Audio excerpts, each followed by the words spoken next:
ஈஸியான தேங்காய் சட்னி எப்படி பண்றதுன்னு பார்க்கலாம். அதுக்கு தேவையான பொருட்கள்: 1 கப்பு தேங்காய், 1/4 கப்பு பொட்டுக்கடலை, 4 பச்சை மிளகாய், கொஞ்சம் கருவேப்பிலை, தேவையான அளவு உப்பு. இப்போ இது எல்லாத்தையுமே மிக்சியில போட்டு அரைச்சி எடுத்துக்கலாம்.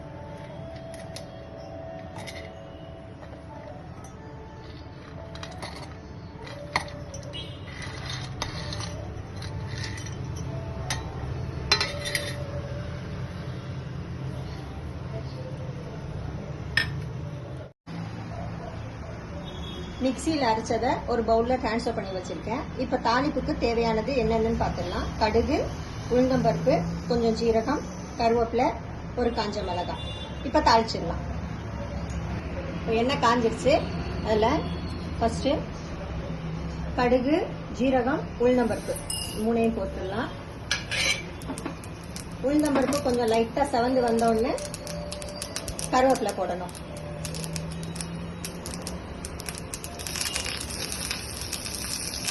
ஒரு வரமிளகாய்.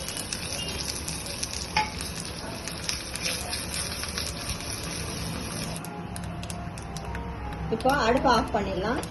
இதை அப்படி தூக்கி சட்னில ஊற்ற வேண்டியதுதான்.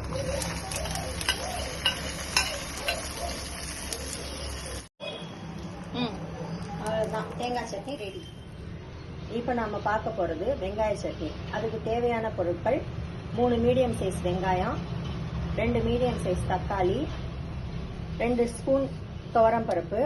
இதுக்கு கடலை பருப்பு கூட போடலாம். துவரம்பருப்பு போட்டா இன்னும் நல்லா டேஸ்டா இருக்கும். கொஞ்சம் கொத்தமல்லி, 10 வரமிளகாய், ஒரு சின்ன துண்டு இஞ்சி. இப்போ எப்படி பண்றதுன்னு பார்க்கலாம். அடுப்புல கடாய் வச்சு 2 குழிக்கரண்டி எண்ணெய் ஊற்றி, எண்ணெய் காஞ்ச உடனே ஃபர்ஸ்ட் இந்த துவரம்பருப்பை போட்டுக்கலாம்.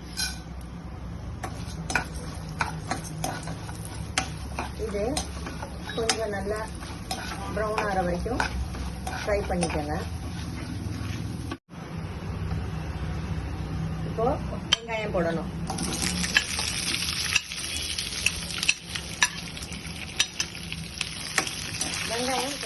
வெங்காயம் இந்த அளவு வதங்கினோடனே இதுல அந்த சின்ன துண்டு இஞ்சி, கொஞ்சம் கொத்தமல்லி, 10 வரமிளகாய் போட்டு அது லைட்டா ஒரு 1 மினிட் ஃப்ரை பண்ணி எடுத்துக்கோங்க. இப்போ இதுல தக்காளியும் போட்டுடலாம். தக்காளி போட்டு நல்லா வதங்குற வரைக்கும் ஃப்ரை பண்ணணும். தக்காளி இந்த அளவு வதங்கினோடனே அடுப்பை ஆஃப் பண்ணிடுங்க. இதை ஆற வச்சு மிக்சியில் போட்டு கிரைண்ட் பண்ணி எடுத்துக்கோங்க. அரைக்கிறப்போ தேவையான அளவு உப்பு போட்டு மிக்சியில் போட்டுங்க.